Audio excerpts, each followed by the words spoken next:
Now student, we are further proceeding the exercise 3.2, question number 3rd. Question number 3rd. On comparing the ratio A1 by A2, B1 by B2 and C1 by C2, find out whether the following pair of linear equation are coincident and inconsistent.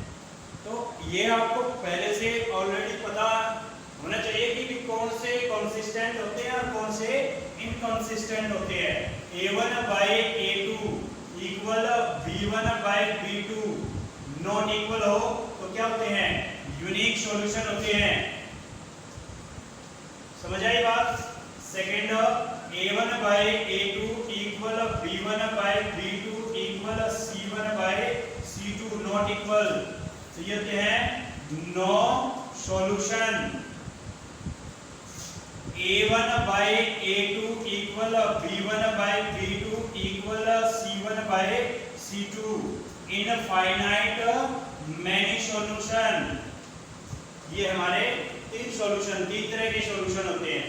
First unique solution, second no solution और third infinite many solution. अब इनमें कौन से consistent होते हैं और कौन से इनकंसिस्टेंट होते हैं?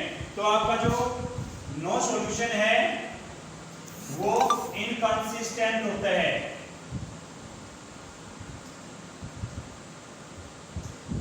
और ये जो यूनिक सॉल्यूशन और इनफाइनाइट मैनी सॉल्यूशंस होते हैं ये आपका कंसिस्टेंट होते हैं। ये आपको ऑलरेडी पता होना चाहिए। और इसको जो इनफाइनाइट मैनी सॉल्यूशंस होते हैं उसको हम डिपेंडेंट लाइन भी बोलते हैं। इसको हम डिपेंडेंट लाइन भी बोलते हैं। समझ आया? अब हम क्वेश्चन नंबर 3 का पार्ट लेते हैं। फर्स्ट क्या है equation? 3x plus 2y equal 5। Second equation 2x minus 3y equal 7। ये दोनों इक्वेशन है। हम कंपेयर करेंगे A1 by A2 3/2, B1 by B2 2 by minus 3, C1 by C2 5 by 7।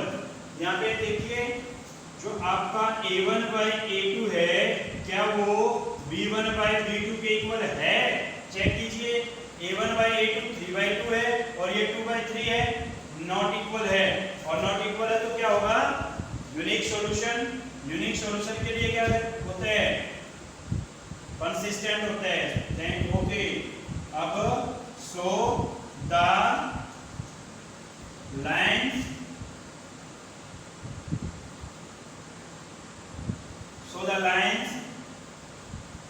have consistent। समझ आई बात? लाइन जो है वो कैसी है? कंसिस्टेंट है। अब इसी का क्वेश्चन नंबर पार्ट नंबर 3 करते हैं। देखिए 3/2x प्लस 5/3y इक्वल 7 और 9x माइनस 10y इक्वल 14। ये हमारा इक्वेशन है। इनको सॉल्व करेंगे। A1 बाई A2, A1 क्या है? 3/2 और इसके बारे में A2 करना है। A2 क्या है? 9/1। अगर हम इसको चेंज करें तो ये क्या आ जाएगा?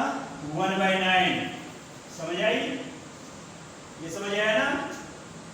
A1 बाई 1 कर सकते हैं, मल्टीप्लाई 1 बाई A2 कर सकते हैं। तो A1 क्या था? 3/2 और A2 क्या है? 9। तो किसके बाई? 1/9। आ गया समझ? कैंसिल करेंगे। 3 बन जा 3 3 जा 1 बन जा 1, 3 2 जा 6। B1 बाई B2, B1 क्या है? 5/3, B2 क्या है? 1/-10। तो कैंसिल करेंगे इसको। इसको 5 1 जा 5 5 2 जा 6 1 by -6 ये आता है। अब C1 by C2 equal 7 by 14 cancel करेंगे 7 1 जा 7 7 2 जा 14 1 by 2 आता है ये भी। तो हमारा जो सॉल्यूशन आया है A1 by A2 equal B1 by B2 क्या इक्वल है? ये देखिए ये क्या है 1 by 6 और ये क्या है 1 by -6। तो दोनों नॉट इक्वल है और नॉट इक्वल है तो क्या होंगे unique solution means consistent. Okay समझ आए ना। क्वेश्चन नंबर 3 पार्ट नंबर 4 क्या है 5x - 3y = 11 minus 10x plus 6y equal to minus 22 ये हमारा इक्वेशन है। तो हम कोफिशिएंट को कंपेयर करेंगे a1 by a2 a1 क्या है 5 a2 minus 10 b1 by b2 b1 क्या है minus 3 by 6 और c1 by c2 11 by 22 minus cancel करो इन सबको 5 1 जा 5 2 जा 1 by -2 3 1 जा 3 3 2 जा 6 -1 by 2 11 1 जा 11 11 2 जा 22 तो सभी 1 by 2 है और सभी 1 by 2 है। या तो ये माइनस हम इसको ऐसे राइट कर दें या इसको इस तरह से राइट कर दें तो ये दोनों सेम ही है एक जैसे हैं। तो हमारे जो सॉल्यूशन आते हैं वो क्या आते हैं a1 by a2 equal to b1 by b2 equal c1 by c2 ये है इनफाइनाइट मैनी सॉल्यूशन। और इनफाइनाइट मैनी सॉल्यूशंस के लिए क्या होता है कंसिस्टेंट होते हैं। So the lines are consistent समझ आई बात। क्वेश्चन नंबर 3 का पार्ट नंबर 5th पार्ट करेंगे 4 by 3x plus 2y equal 8 2x plus 3y equal 12 ये है हमारा। अब a1 by a2 कंपेयर करेंगे। a1 क्या है 4 by 3 2 क्या है मल्टीप्लाई 1 by 2 कर सकते हैं हम इसको क्योंकि 2 बाई में है तो इसको 1 by 2 कर सकते हैं ना 1 by a2 तो इसको कैंसिल करें 3 1 2 1 जा 2 2 2 जा 4 क्या है हमारा 2 by 3 b1 by b2 b1 क्या है 2 by 3 और c1 by c2 8 by 12 4 2 जा 8 4 3 जा 12। तो हमारे जो कोफिशिएंट कंपेयर किए हमने तो क्या आए हैं a1 by a2 equal b1 by b2 equal c1 by c2 तीनों इक्वल आते हैं। ये भी 2 by 3 ये भी 2 by 3 और ये भी 2 by 3 तो तीनों इक्वल आते हैं। तो क्या होगा तीनों इक्वल हैं तो क्या होते हैं लाइंस इनफाइनाइट मैनी सॉल्यूशंस होते हैं लाइंस के और जो लाइन है वो कोइंसिडेंट होती हैं। समझ आई। ओके ये आपका question number 3। Question number 4 Which of the following pair of linear equation are coincident or inconsistent? If consistent, obtain the solution graphically. जो हमें इक्वेशंस दी गई हैं इनके हमें सॉल्यूशंस निकालने हैं और अगर consistent है तो उसको ग्राफिकली सॉल्यूशन करना है। फिर तो हम करेंगे पहला क्वेश्चन हमारा x plus y equal 5 and 2x plus 2y equal 10। Equations लेंगे, कोएफिशिएंट कंपेयर करेंगे a1 बाय a2। a1 क्या है 1, 2 क्या है 2। b1 बाय b2, b1 क्या है 1 और b2 क्या है 2। c1 बाय c2, c1 क्या है 5, c2 क्या है 10। तो कैंसिल कर दें तो 5 1 जा 5, 5 2 जा 10, 1 बाय 2 ही आता है। तो हमारे कोएफिशिएंट को कंपेयर करने के बाद क्या आया, a1 by a2 equal b1 by b2 equal c1 by c2। तीनों इक्वल हैं और जब तीनों इक्वल होते हैं so the line have many solutions, they are consistent। तो लाइंस consistent हैं। और अभी नेक्स्ट इसने कहा था कि अगर consistent हैं, क्वेश्चन में कहता है if the lines are consistent, if consistent obtain the solution by graphically। तो ग्राफिकल ग्राफ से इसका सॉल्यूशन निकालिए। तो ग्राफ से सॉल्यूशन निकालने के लिए हम वैल्यू पुट करेंगे फ्रॉम फर्स्ट इक्वेशन। जो हमारी फर्स्ट इक्वेशन है उससे करेंगे x plus y equal 5 put x equal to 0। When x equal to 0 then y equal to 5 and put y equal to 0। When y equal to 0 then x equal to 5। First equation, first equation की table draw करेंगे। यहां कर दें, table draw करते हैं। ये आपका x और ये y। when x equal to 0 then y equal to 5 and when y equal to 0 then x equal to 5। now from second equation, second equation क्या है 2x plus 2y equal to 10 put x equal to 0। so 0 2 into 0 plus 2y equal to 10। 2 0 0 क्या बनता है 2y equal to 10 और y equal to 5 आता है।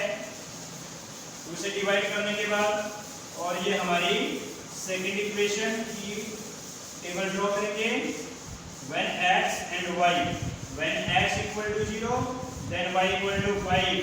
अब जो है y equal to 0 पुट कर दें तो ये x है, यहाँ पे 0, तो 2x equal to 10 और x equal to क्या आएगा 5। अब 0 और ये 5 आया समझ। इसको ग्राफ से रिप्रेजेंट करेंगे ग्राफ पेपर में। ये आपका x एक्सिस जो हॉरिजॉन्टल लाइन होती है वो x एक्सिस, वो x है और ये x डैश, ये कौन सा पॉइंट होता है ओरिजिन पॉइंट, ध्यान रखना है y डैश और y। 1 2 3 4 5 1 2 3 4 5 6 1 minus minus 2 minus 1 minus 2। now we represent the lines on the graph paper। when x equal to 0 y equal to 5। when x equal to 0, x 0 कहाँ पे होता है y एक्सिस पे x 0 होता है और y क्या है 5, तो यहाँ भी आता है and when y equal to 0 then x equal to y, और y 0 कहाँ पे होते हैं x एक्सिस पे और x क्या है 5, तो यहाँ पे आते हैं। ये आ गया हमारा 5 0 और ये पॉइंट क्या है जो है 0 5, इन दोनों को ज्वाइन करेंगे और आगे बढ़ा देंगे। समझ आया? लाइन का नाम x plus y equal to 5, समझ आया ना? अब सेकेंड इक्वेशन x 0 y 5, तो x 0 y 5 यही है, तो सेकेंड लाइन भी जो है आपकी इससे ही होकर गुजरती है। समझ आया? तो ये हमारी second line 2x plus 2y equal to 10, ये भी यही है। तो दोनों लाइन कोइंसिडेंट भी है और कंसिस्टेंट भी है। समझ आ गया? तो ये आपका क्वेश्चन नंबर 4 का फर्स्ट पार्ट। तो बताइएगा, इसको सोल्व करेंगे। फिफ्थ क्वेश्चन, स्टेटमेंट को देखें। Half the parameter of a rectangular garden, क्या है पैरामीटर का half, whose length is 4 meter more than its width, length क्या है width से 4 ज्यादा है, is 36 मीटर। अगर हम इसको whose length is 4 meter more than width को हटाएं तो देखिए statement half of the perimeter of a rectangular garden is 36 meter, ये है स्टेटमेंट। तो पैरामीटर का हाफ दिया गया है। Find the dimensions of the garden, garden की डायमेंशंस फाइंड आउट कीजिए। तो हम एज्यूम करेंगे let the length of the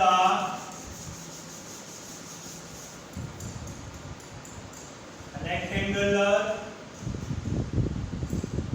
garden x metre, समझ आया?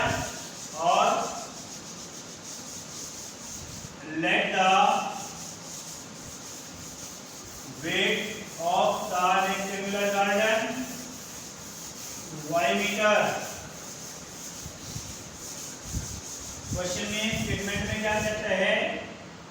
अकॉर्डिंग टू द क्वेश्चन के अकॉर्डिंग करेंगे। क्या कहते हैं कि half of the parameter, parameter क्या होता है रेक्टेंगल के पैरामीटर का formula 2 into length plus breadth, ये होता है रेक्टेंगल के पैरामीटर का फॉर्मूला और उसका कहते हैं हाफ। तो हाफ मींस 1/2, कैंसिल करेंगे 2 1 जा 2, 2 से 2, तो क्या बचता है लेंथ प्लस ब्रेथ। तो लेंथ क्या है x और ब्रेथ क्या है y, x प्लस y बचता है और हाफ पैरामीटर क्या दिया गया है 36। तो ये हमारी फर्स्ट इक्वेशन। स्टेटमेंट को अच्छे से समझ के चलना है। अगर आप जब तक स्टेटमेंट को ध्यान से नहीं देखते, स्टेटमेंट को अच्छे से नहीं समझते तो क्वेश्चन में आपको प्रॉब्लम आएगी। अब सेकंड स्टेटमेंट जो कहते हैं वो according to the second fact, दूसरी शर्त क्या कहते हैं कि length is 4 metre more than width, length x और y, ये लेंथ है और y क्या है विड्थ। दोनों को कंपेयर करेंगे और दोनों को कंपेयर करते हैं। कैसे कंपेयर होते हैं? कहते हैं कि लेंथ विड्थ से 4 ज्यादा है, तो कम कौन है विड्थ, कितना 4 मीटर, तो इसमें 4 ऐड करेंगे। जो कम है मैंने आपको पहले भी बताया है, जो जितना कम होता है उसमें उतना ऐड करते हैं या मल्टीप्लाई करते हैं। समझ आया? तो हम करेंगे x minus y equal to 4। ये हमारी सेकेंड इक्वेशन। इसको सॉल्व करना है ग्राफिकली, ग्राफ से रिप्रेजेंट करके। तो फर्स्ट इक्वेशन को लेंगे, from first equation put x equal to 0, x को 0 पुट करेंगे, 0 प्लस y इक्वल टू 36 और y इक्वल टू 36। समझ आएगा?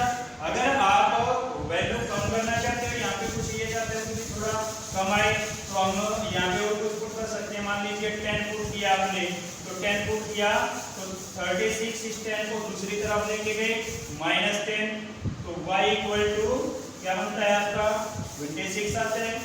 समझ आएगा? और इसके लिए हम एक टेबल ड्रॉ करते हैं।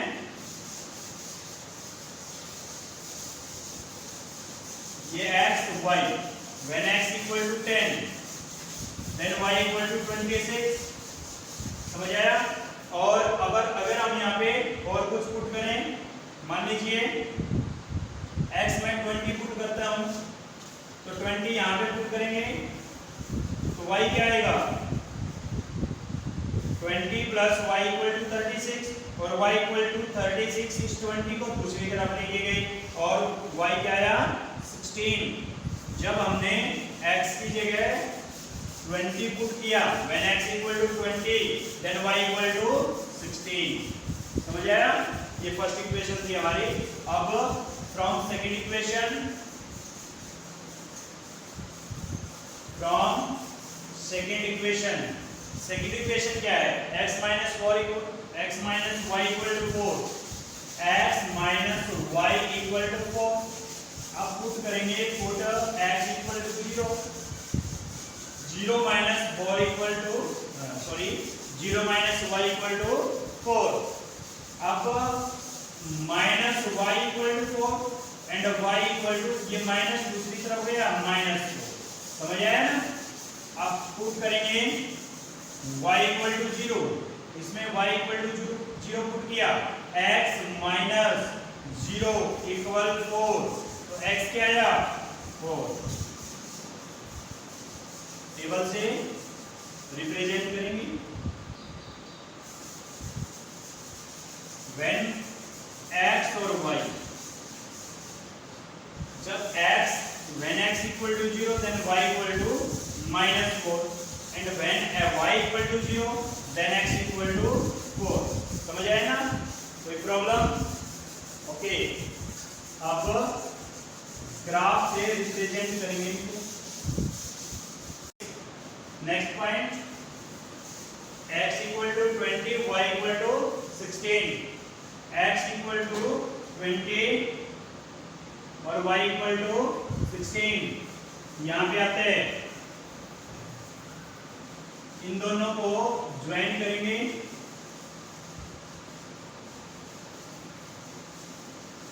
और आगे बढ़ा देंगे। ये पॉइंट था हमारा 20, 16 और लाइन, जो लाइन है, जो इक्वेशन है वो है x plus y equal to 36। Second equation की जो टेबल है वो x equal to 0, y equal to -4, -2, -4। यहाँ पे आते हैं x इक्वल टू 0, तो यही है। Next x equal to 4, y equal to 0, x equal to 4, y equal to 0, ये है हमारा। इसको बढ़ा देंगे आगे। समझ आया? ये कौन सा पॉइंट था 0, -4 और ये को पॉइंट है हमारा 4, 0। ये कहाँ पे इंटरसेक्ट करते हैं? Approximately 18 and 17 approximate. समझ आएगा? तो ये जहाँ पे इंटरसेक्ट करते हैं वो आपकी वैल्यू आती है, x को कहाँ पे करते हैं और y को कहाँ पे करते हैं। जो x पे इंटरसेक्ट करते हैं तो x की वैल्यू राइट कीजिए, y पे इंटरसेक्ट करते हैं तो y की वैल्यू